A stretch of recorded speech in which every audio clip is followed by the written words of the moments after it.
Well, first of all, the incidence of this aortic disease is relatively low. So only, let's say, 5 in 100,000 inhabitants will suffer from such a problem. But if they suffer from this disease, it is a very extensive problem which requires a very complex procedure.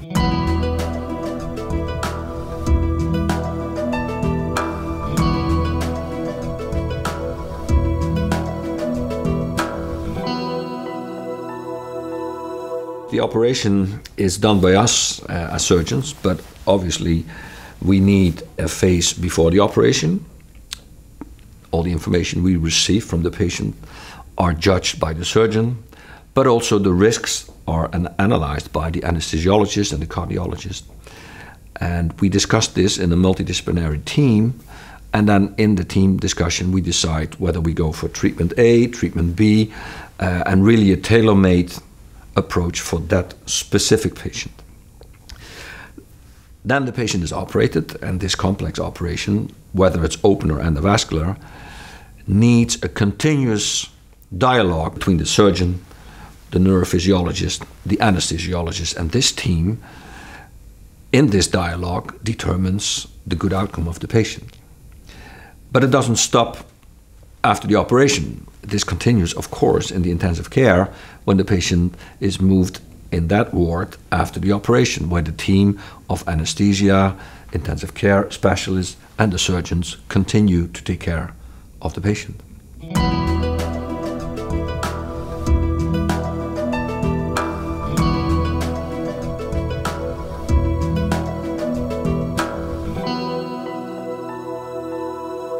During this surgical procedures, several complications can occur, but the most devastating complication is that the patient is not able to move his or her legs afterwards. We perform a so-called MEP monitoring, but it's very simple.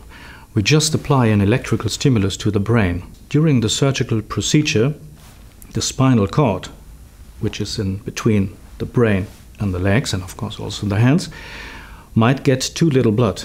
And if that is the case, the legs won't react anymore on this electrical stimulus, and we can measure that throughout the whole procedure. And this is important information for the surgeon.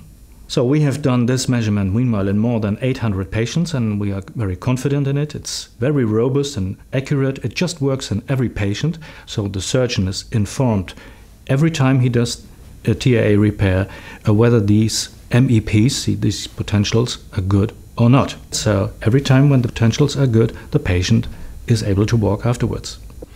And this full integration of this organization is only available in very few centers in Europe, and we are one of them. So meanwhile we have a team of 3 people, 3 experts who can do it. We have a 24/7. I am not in the OR anymore, but I have an internet connection. We have a technician, of course, who is all the time in the OR, and we communicate constantly, so we are always able to do this measurement. Because of the multidisciplinary team, because of our experience, and because of the large number of patients coming to us, we can consider ourselves as a center of excellence in this specific field. And being such a center, we are at the front line of all new innovations, new developments, in close cooperation with our researchers, medical industry, guaranteeing that the patient receives the most optimal treatment you can get. I can assure you that, on behalf of the whole team, we will offer you the best treatment you can get for this complex disease. And therefore, we will take care of you here in Maastricht.